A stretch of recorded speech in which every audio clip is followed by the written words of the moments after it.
You're watching Fantasy Now Plus.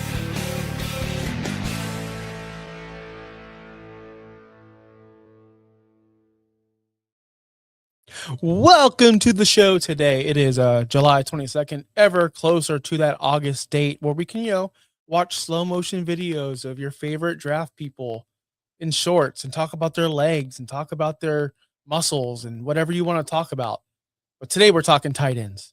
That's right, the tight end fantasy football ranking show redraft with my buddy, my pal, my boss, Justin Byerly, and myself, of course. We have some keep trade cuts, and we also have some over and unders. Are we allowed to say over and under, Justin? Are we officially allowed to say that? I don't know. I was gonna say play the music. Higher or lower, I think, or more or less, I think is what you're supposed to say. All I know is I was gonna say cue the music, but you already did that. So here we are, tight ends. We have a keep trade cut, which I'm sure Justin's gonna get me prepared for now. But for that, we took last week off. Wasn't my fault. I was prepared. Did we take last week off? We took last week off. I was out of town. He was out of town. So don't worry. These off-season shows, they're just one-offs. We'll be here throughout the whole fantasy football season. We're getting the band back together. Expect us at least 6 days a week this season. I hope 7, like last year. We'll see. But anyway, Justin, tight ends. Tight of the ends. Yeah, tight ends. You want your keep trade cut first? I do. That's how we get going. Okay. I'm not going to trap you and bait you into saying Aaron Rodgers sucks this time. So Pat Fryer, no, I'm just kidding. Colston Loveland, Tyler Warren, Tucker Kraft, keep trade cut. Man, this is Dynasty because we always do Dynasty for some reason. All right.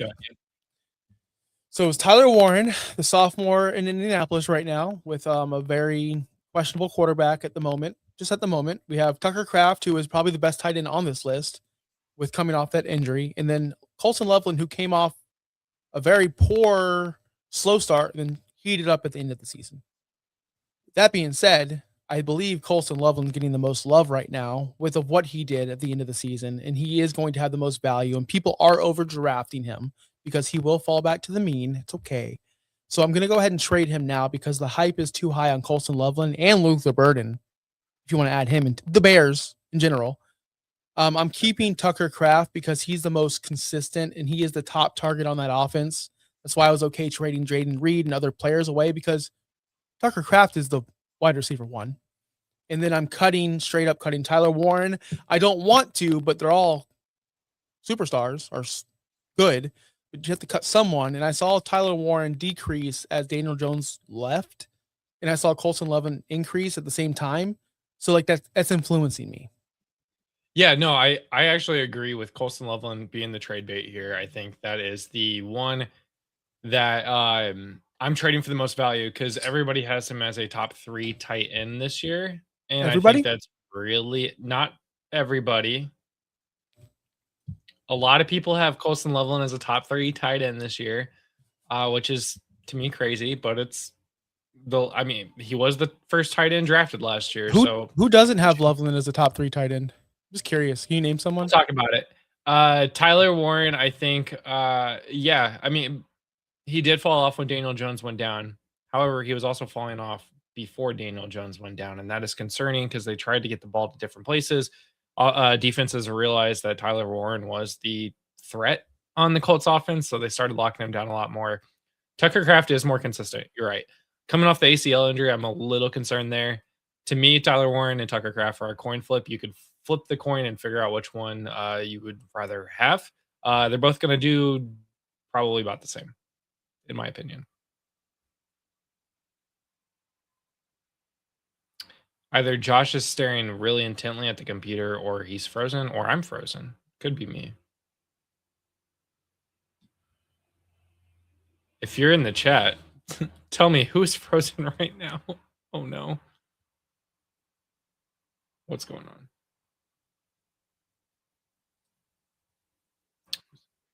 Oh, yep. It's Josh. Josh is frozen. Okay, well, I guess I'm going to have to carry this show then. Because Doomy, Josh is frozen, right? Like it's not just me. It's fine.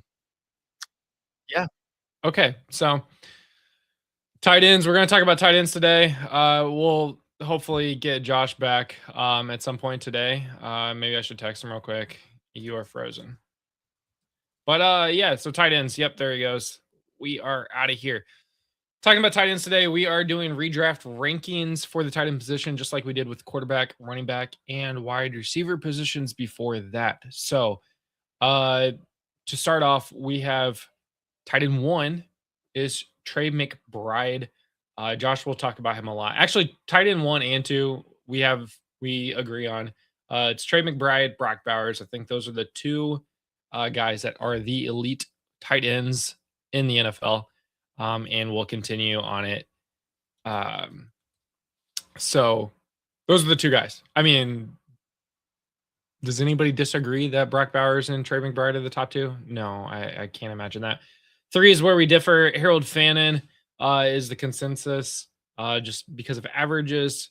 Josh has him at 3. I've got him down at 5, and it's mostly because of the team that he is on. And again, I know we're going to talk about this more as soon as Josh gets back. He lost internet. That's what he's saying, at least. So we'll get Josh here in just a moment. Actually, you know what? Before we even start talking about tight ends even more, let's go ahead and throw out a shout out for Super League. If you're not in it today, there's only a few spots left. Like, we are now at 12 leagues. It's 144 participants. All of this is best ball, managed best ball for charity. So all money proceeds are going to Extra Life to support those with the Children's Miracle Network hospitals, which is fantastic. We raised a ton of money last year. We're up over $800 so far this year. The goal is 5,000. So we still have quite a bit of ways to go. If you want to join Super League or have any questions about the charity, go to superleagueff.org. Doomy's in Deadpool, so definitely join. Deadpool is full, but my league, I got moved out of Deadpool to get somebody else in there. But my league is not Captain America. Good Lord, that was last year. Is Mr. Fantastic. But you can go to superleagueff.org, sign up today, get an invite today, get linked into Sleeper today, because we only have a couple more spots left, and those spots are filling fast. This morning we had 7 spots down to 2. So get in there and sign up. It's a great cause. It truly is a great cause because of the foundation that we are supporting through Extra Life. Just, I don't know how much more I can say about it. Super League in general is, like I said, managed best ball. Usually best ball is a giant roster. This year it is not. 14 people, 13 of those are starters. So you only have 1 bench spot. There is absolutely wild scoring going on it. I mean, we're talking about superhero scoring where you are going to have players scoring, I don't know, 80 points. JSN's week 3 blow up last year would have been an 84-point game. Could be winners. So join today. We start drafting August 1st, so next Saturday. So yeah, I think Josh is back. Let's see if he gives me the thumbs up. Nope, thumbs up. There we go. So let's get Josh back in here now that he has internet. Guys, I live in Florida and we have bad weather and bad internet. I learned this the other day. Seattle, like, just for example, I was listening to like some kind of show, and their internet's like 7 times the speed as people in Florida. Did you know that? Other regions have better internet access. Did you know this? Uh-huh. I thought we were all equal. Like, no. I thought internet was literally equal, but like the guys in Seattle. So when I play people in Fortnite, they have a way better ping, way better everything if they're on the West Coast or Seattle, for example. You got to think where all these tech companies are and where all these data centers are at. They're not in Florida. Not yet. Anyway, I hope. Thank goodness. Stay away. Where were we? So just talking about Super League and how people should sign up today. Sure. And then I talked about the top 2, McBride, Bowers. Like those are set, right? Like there's nothing to talk about. It's McBride and Bowers. Yeah, there's nothing really much to talk about. Pick your preference. I prefer McBride. I think he's more consistent. But either pick your poison. I still see Brock Bowers being drafted over McBride. I think it's a mistake. But again, pick your preference. I'm always gonna. Yeah. Even last year, I picked McBride over Bowers. So yeah, it's just like a here where we get really really fuzzy is the 3 spot, because you're right. Everyone has Loveland there, and it's crazy to me. You have Loveland there, I believe. I do. No? I do. I don't like Loveland there. But truthfully, if I'm looking at, Loveland, Warren, and Fannin, the 3 second-year players, I'd rather have Loveland. I only have Harold Fannin at 5. I know you have him at 3. I have Harold Fannin at 5 because I just don't know who's throwing him the ball. I understand that he is the offense. Like, who else is on that offense in Cleveland? But just because you're the only option doesn't mean you are a good, doesn't mean you're going to be good. That's a crazy statement, but you're wrong. You're not wrong, but it's also a crazy statement have to because get the ball to be good, and it's just I don't think Deshaun and Shedeur and Dylan and whoever is throwing the ball is going to get Harold Fannin enough involved. In fact, I don't think they're good enough to get him enough involved when the defenses know they need to just double Harold Fannin or they need to cover him better. Because what happens when Harold Fannin starts getting the Tyler Warren treatment? He's going to fall. What happens? But here's the problem. Here's the problem for I like what we're getting at here, because Harold Fannin was already in that situation last year as a rookie with a mess, a circus at the quarterback position. You had Dylan Gabriel, who was drafted ahead of Shedeur Sanders. Then you had Shedeur come in and do what he did. Nothing spectacular. People kind of went crazy on Shedeur because people are rooting for him. That's fine. I'm rooting for him too. I don't want to see anyone fail, really. But what's the difference between last year and this year for Harold Fannin? He's another year of experience, another 107 targets coming his way, another 21% target share coming his way. I don't see a situation where Fannin isn't the top guy on that team for receptions and targets and opportunity, and that's what we're looking for. Deshaun Watson is nobody wants to talk about Deshaun Watson, and I understand that. Well, he's also not good at football anymore. So it's more than just the off the field issues. Deshaun Watson's not good at football anymore. That's true too. You're not wrong. I'm not saying that Deshaun Watson is some kind of superstar is going to save Cleveland, but we've seen it before. And it's so funny how we pick and choose what we've seen before and what we choose to believe and how much we believe in it and how long we believe in it. And that's just all aspects of life. We can go down the Justin Fields train again if you'd want to, but that's been 5 years of bad football, and people still to this day believe he's good.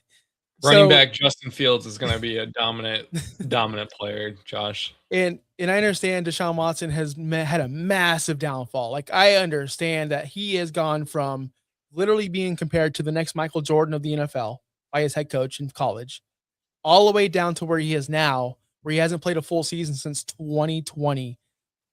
And 2024 was the most he's ever played since 2020. He played 7 games. I know this is a tight end show, but he also completed 63% of his passes, and he wasn't like mega bad. He was just bad. Like, he wasn't JJ McCarthy bad. He was Joe Flacco bad. The first, I know it's 2024. I understand. But if you're looking at Deshaun Watson in a clear mindset without everything clouding your mind, which it should, he was still averaging 15 points a game until he left, till he just disappeared. Still putting up. I can't even talk myself into it. God damn it. I tried. But all I'm saying is, give me a semi-average quarterback with a tight end like Harold Fannin. I think we'll see success. That's all. And honestly, guys, this is more of a tight end landscape rather than a Harold Fannin at number 3 situation, right? Because the guys below him, I have zero trust in. I don't think Tyler Warren is the guy. I don't think Travis Kelce's the guy anymore. I don't think all these other guys are like the guy, but I do know Harold Fannin is the guy. Yeah, no, if we want to think about, tight end landscape, I think it's Trey McBride, Brock Bowers, here. and then it's like, tight end 3 through 7 down here, and then it's like 8 through 15 is right here. So it's there's a huge gap in my opinion on who the top 2 guys are and then who everybody else is. And this year in drafts, I generally will like to get a couple tight ends because I like to put tight ends in the flex, because especially in tight end premium leagues, but because they get used so much, I generally get, top 10 tight ends. However, this year I feel like if you don't have one of the top 2, usually it's like, if you don't have a top 3, top 4, then don't even worry about it. But like, if you don't have a top 2, you can just wait and get the same player at tight end 10, like in the 11th round. Like, you don't have to get him early. You can wait on the tight end position this year, like normal. Brock Bowers, Trey McBride, first 2 rounds. Everybody else, 9 through 15, 20. Let's talk. Did we talked about Loveland yet and why we think he's going to be? Well, you think he's top 3. I mean, we kind of talked about it. He's getting more involved. He's getting more love than Cole Kmet in Chicago. Ben Johnson drafted Colston Loveland for a reason. Last year in the first round, he definitely likes him. I think he's going to get him even more involved than he already is this year. They just sent DJ Moore away, which takes away an entire receiving option. And did they even fill his position truly? I mean, DJ Moore was replaced by Roma Dunze, Luther Burden, Khalif Raymond. They didn't really add anybody to that lineup because they trust Colston Loveland and Cole Kmet to actually do well at the tight end position. So I think he'll do well. I like his opportunity a lot more than Harold Fannon's because of the quarterback play, because of the head coach, because of the surrounding factors. And that's why I have Loveland over Harold Fannon and Tyler Warren. I just want to get my piece out on Colston Loveland. I do have him ranked, I believe, above Tyler Warren, I hope. Yes, I do. You have him up. So I have him at 6, as you guys can see on the screen here. The only people I have above him are Kyle Pitts, Tucker Kraft, and then, of course, the big 3, Fannon, Bowers, and McBride, the big 3. The big 2 and then plus Fannon. And it's because of consistency, and it's because I don't trust him, and it's because of everything I've already spoke about with these tight ends and streaks. And the reason why, guys, I cannot express this enough. I see it year in, year out. If a player goes bananas at the end of the season, like Loveland did from week 17 to week 20, according to player profile right here, which I'm looking at, he was tight end 2, 1, 1, 3. Guess what? None of that was in the regular season. None of that happened during your fantasy football season. We saw this with Tyler Higbee. We've seen this every single year. And every single year that player gets overdrafted to the moon because they remember what happened in the last 4 games.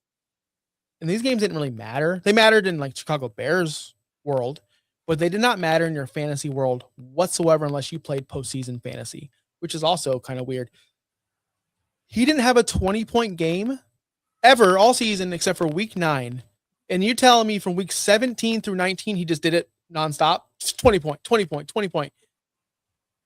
We're drafting him at his ceiling when we need to understand that there's other players like Tucker Kraft who should be drafted way over him because he has the history with Jordan Love and with the Green Bay Packers and with that scheme.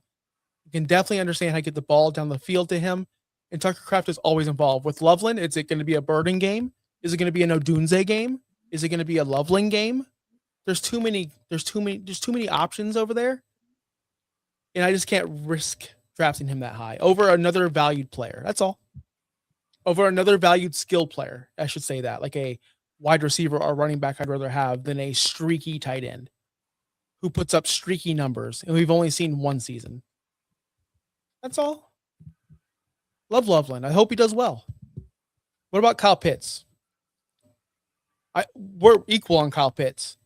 But like the journey of Kyle Pitts. He's going to change the game forever of tight ends. He's going to be, no one's going to cover him. 2,000 yards a season. I remember when he was a rookie. Brother, people were drafting him 101. People were trading 3 first-round picks for him. He was the future. He was, who's that basketball player they call the alien?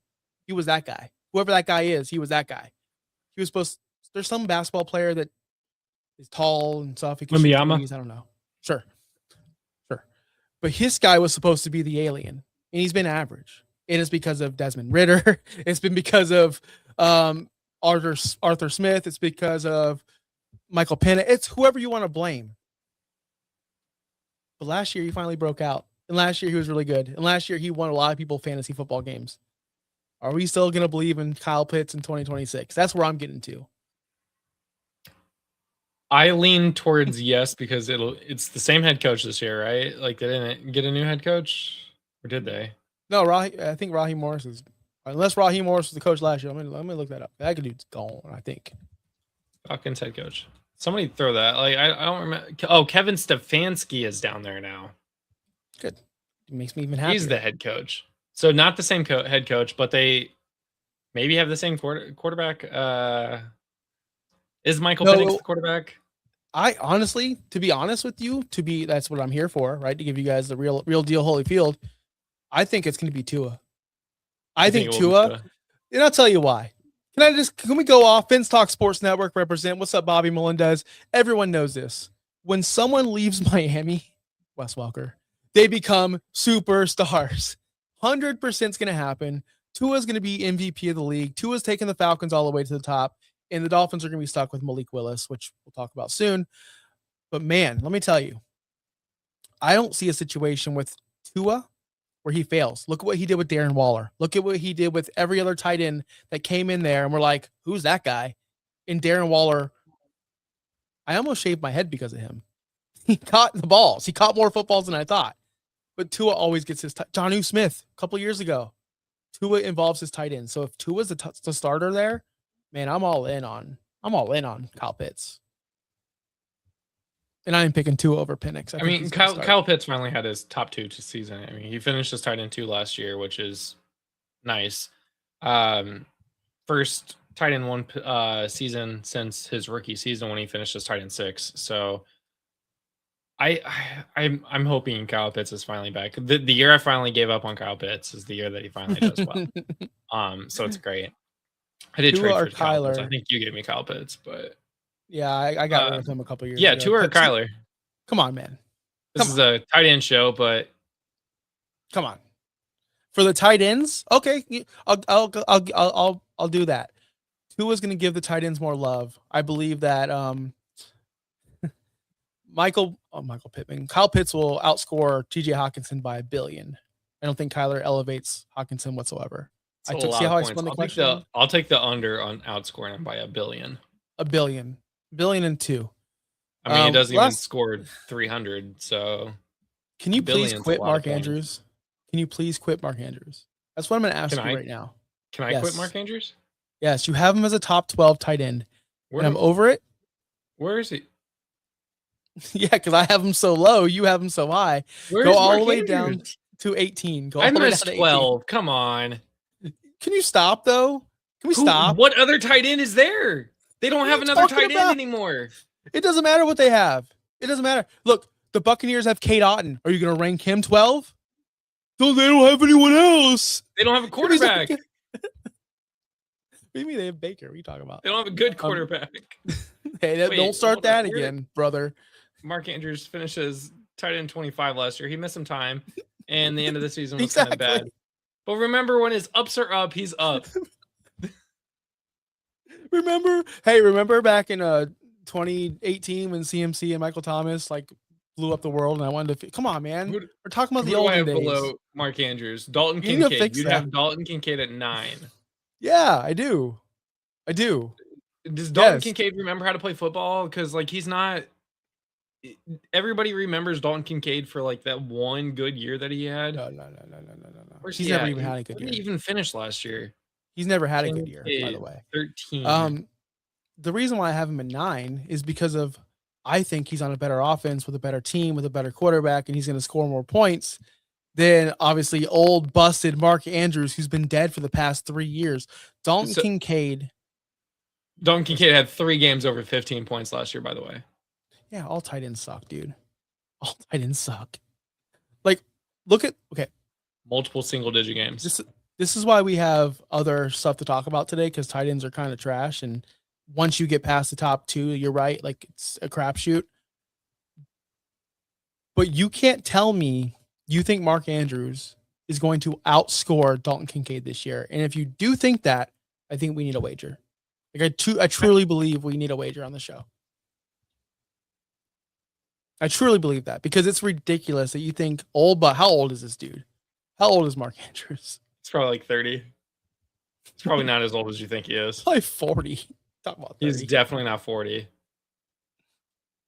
We're really bad at like making sure that we have our stuff today. Mark Andrews is 30 years old. I was right. He is younger than both of us. To be honest with Justin's last statement, is my computer. I had to restart my computer and all my notes. I haven't pulled them back up yet, so I was prepared. I don't know about this guy over here. I was prepared.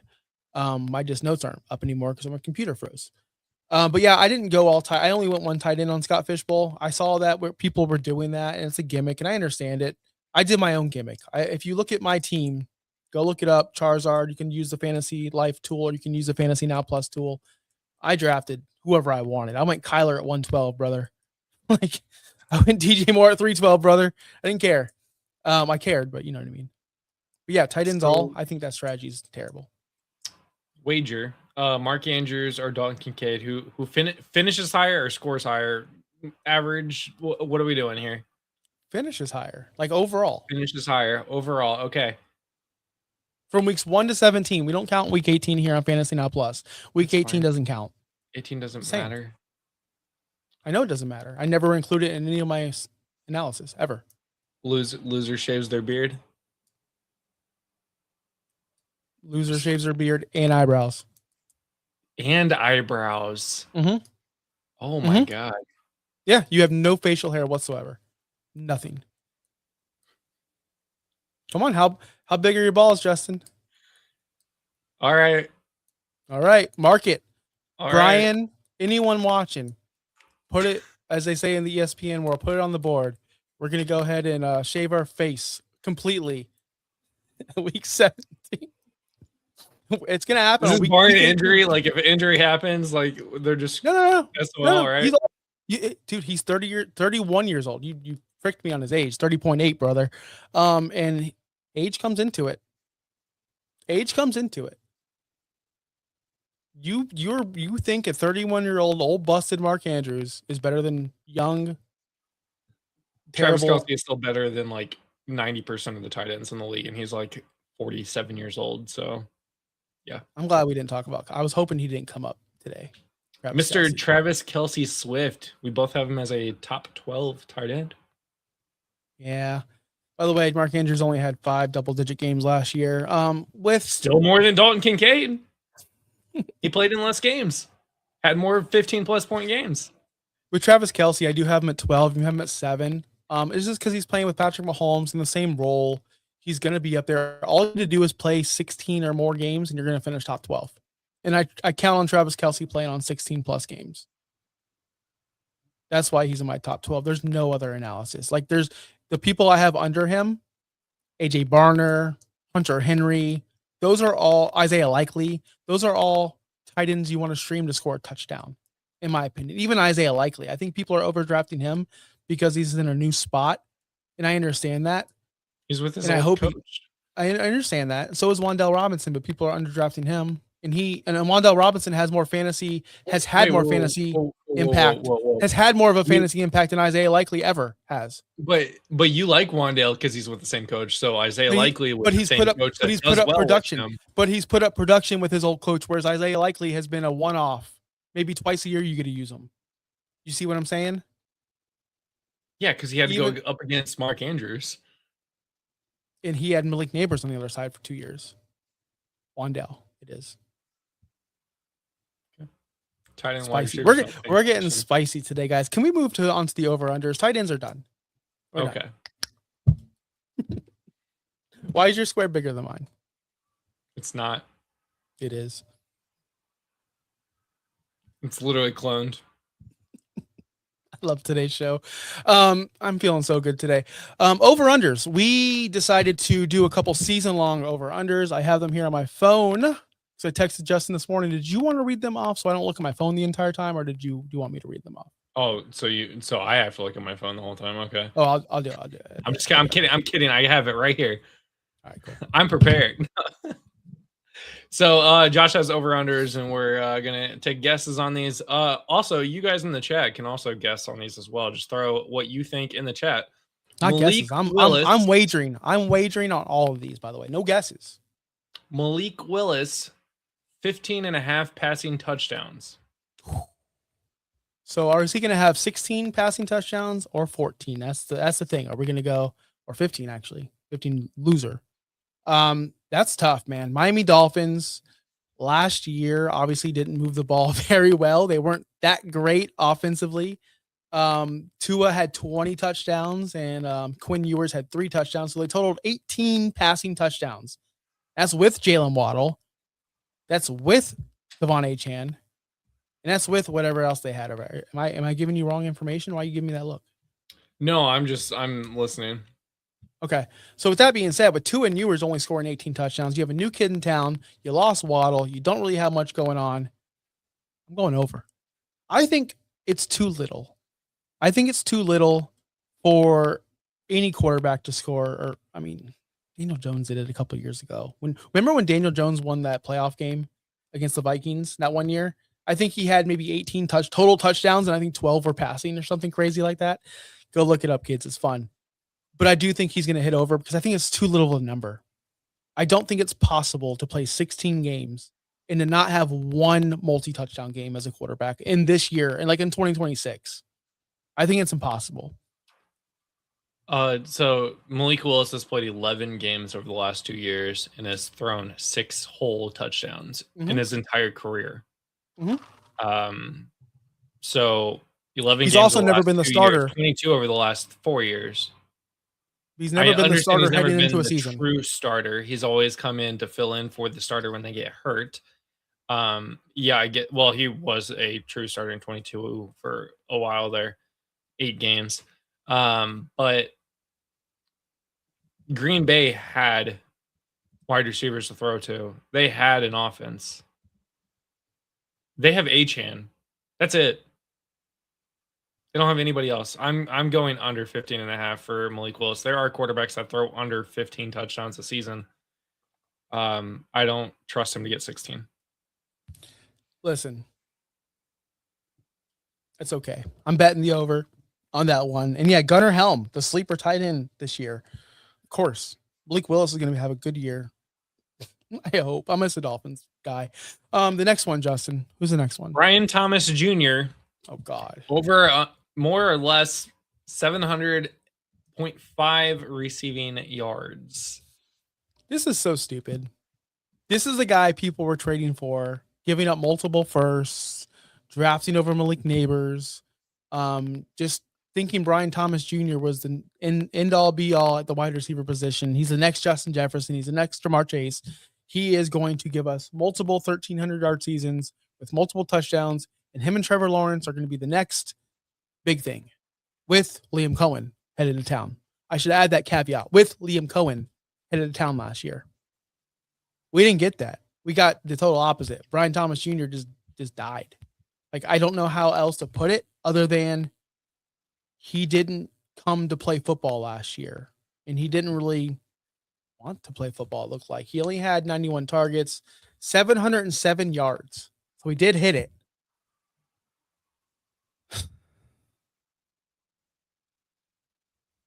I'm going to say this. I don't think that last year was Brian Thomas. I don't think that was the same person that we saw in his rookie season. And I think it's going to take time for him to adjust to the new offense and Liam Cohen and this whole situation. If he did it last year when he was so bad, he'll do it this year with an improved understanding of this offense and with the quarterback situation. I think he's going to hit it. 900 yards easily. Do you know who the number 1 target getter for the Jacksonville Jaguars was last year? Parker Washington, 95, yeah. Yeah, by 4. So Brian Thomas Jr. only had 91 targets last year, which is concerning. But he's never gotten under 700 yards. I think, last year was a kind of a fluke year. So I would agree. I think Brian Thomas Jr. hits the over here. It's just in today's NFL, it's hard not to unless you get hurt. Right. Especially if you're playing 17 games. Especially when you are an elite capable player. We think and you have an elite capable quarterback throwing you the ball. I think he is. An elite capable offensive mind like Liam Cohen. Like it's all elite capable for the Jacksonville Jaguars. It's whether or not they actually do it. Don't even get us started on Tootin yet. Gosh. Anyway, who's the Kenneth next player? Walker the third, new Kansas City Chiefs running back, paired up with new Kansas City Chiefs running back Justin Fields. More or less 925.5 rushing yards on the season. Man. When's the last time? That's a good question. That's what I should have been. When's the last time Kansas City Chief running back had over 1,000 yards? That's the question I should have asked. Or I should have researched. Probably Pacheco. Like he's probably snuck in there for like 1,001. Right? I would think. 1,000. Kareem Hunt had 611 last year, 728 the season before. Still Kareem Hunt. Pacheco had 900. 2023. Pacheco had 935. I got the answer. I got it already. 2017. 2017 was the last time a Kansas City Chief running back had over 1,000 yards in a season. It was Kareem Hunt. 2017, brother. Now, I'm not saying that all trends are factual, but I can tell you that over a decade without a team having 1,000 yards for a running back, it's kind of wild. Also, and who was the quarterback that year? Patrick Mahomes. Yeah. No, it wasn't Mahomes. I thought it was his rookie. It was Alex Smith. Was it the year Mahomes got drafted? It was the year Mahomes got drafted. I know that. Okay, so Alex Smith was the last time the Chiefs have had a 1,000-yard rusher, meaning Patrick Mahomes has never supported a 1,000-yard rusher. And I wasn't real, but to be honest, like look at his running backs. Like they never really supplied him with Super Bowl MVP caliber running backs like a Kenneth Walker. I do think. Kenneth Walker had a good game. Don't get me wrong, but he's not the standard Super Bowl MVP that you would see. No, he's not, but he's still a Super Bowl MVP, and that'll never be taken away from him. He'll always be announced no matter where he's at, no matter what appearance he's at. Super Bowl MVP, Kenneth Walker. That's awesome. But I'm going to say over on this one. I do think that we break the mold. I don't think you bring in a person because you know what they've been doing is like, oh, we got Pacheco, we could bring in Hunt, but let's go get this Worthy guy who also showed up in the playoffs 2 years ago and you guys overdrafted. Let's go bring up this guy. Let's go bring in a wide receiver. Let's go bring in this guy.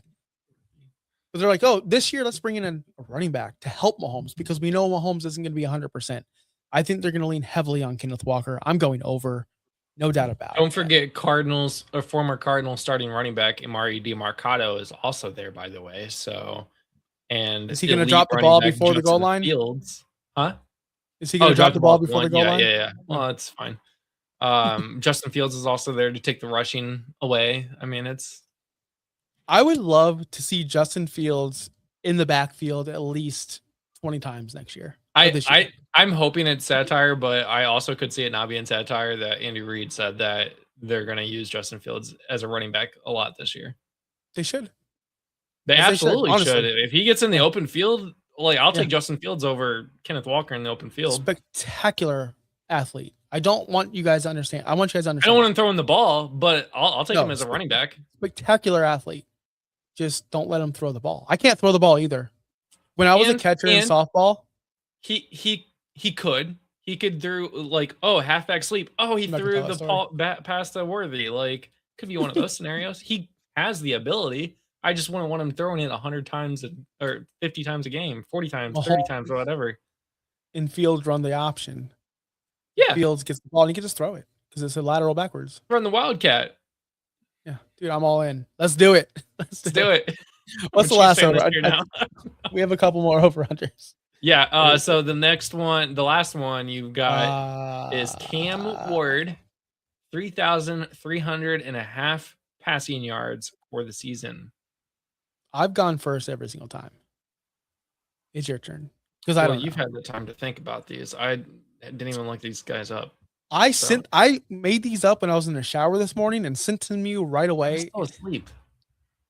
Wake up, sunshine. It's last year he had 3,169 passing yards, so did not reach that mark. He was on a very, very bad offense that didn't really get any better. They got Brian Daboll. Wandale. Carnell Tate. Calvin Ridley's wide receiver 3 now. I mean,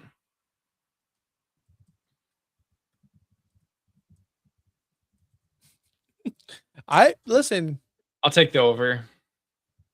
Wow. He's going to be on a pass-heavy team. If Carnell Tate is half the player that they expect him to be, that's already better than every wide receiver option they had there last year.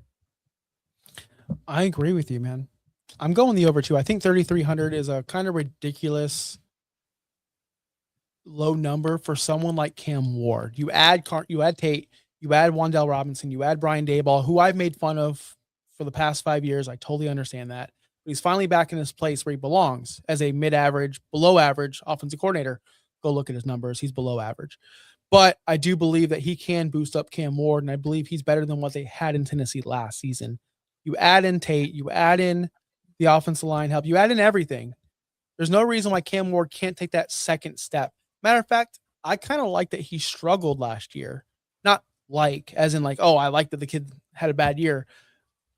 CJ Stroud, he almost was my quarterback to talk about for yardage. He came in year one as a rookie, literally blew up the world, could have been MVP, everything. Like one of the best rookie seasons of all time. And he's been average, or you know what? He's been a very good quarterback who makes the playoffs and has very good numbers, not spectacular numbers. And now we criticize him because he didn't live up to year one. But he's also getting his team to the playoffs every year. He's also throwing for decent amount of numbers and winning football games. But yet he gets criticized for it. Whereas Cam Ward, it's only up. So I'm kind of glad he didn't have a spectacular season because, hell, if he only threw for 3,800 yards this year and only 24 touchdowns, we might be like, what happened to Cam Ward? Why is he not elite anymore?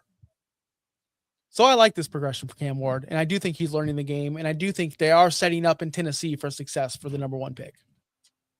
He's definitely in the Caleb Williams versus Jaden Daniels boat, where like Jaden Daniels had an incredible rookie season and not an incredible sophomore season. So I was like, what happened to Jaden Daniels? Whereas Caleb Williams did not have a great rookie season, but had a good second year season, and the progression went up a little bit.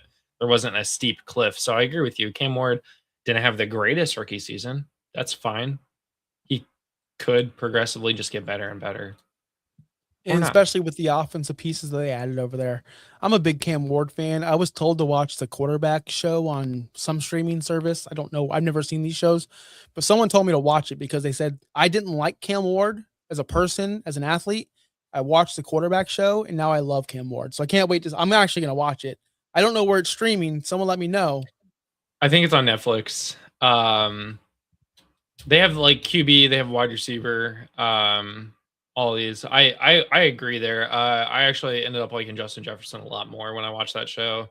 I liked Amon-Ra St. Brown even more when I watched that show.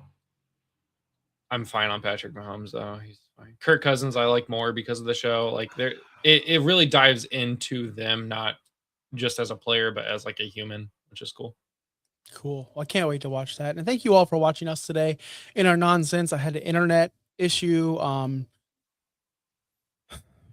lost all my notes. I'm sorry. I apologize. But you know what? We'll be back next week. I don't know what we're talking about. All the rankings have been done. We will have more information next week on what we're going to talk about. I'm excited for it, Justin. We are literally in fantasy football season, right? Like we are here. We're minutes, weeks, days away from training camp. People getting hurt. You're going to cry about it. People excelling. You're going to think Terrace Marshall with his shirt off is going to look awesome. So you're going to overdraft him. Remember Terrace Marshall? Remember?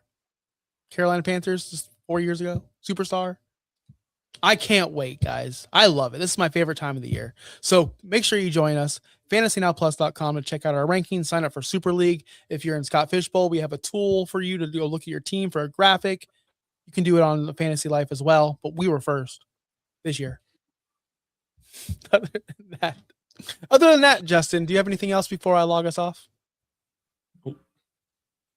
Perfect. Well, with that being said, peace out, guys. Have a great Wednesday. Stay safe, stay dry. I know there's rainy seasons. Did you guys clear up the air up there? I think. Fuck Canada, bro. Get it together, man. You'll pay for this. All right, guys, we're out of here. Peace out. Thanks for listening. Be sure to like and subscribe wherever you watch or listen to podcasts. We'll be back next week for more ways to win your league.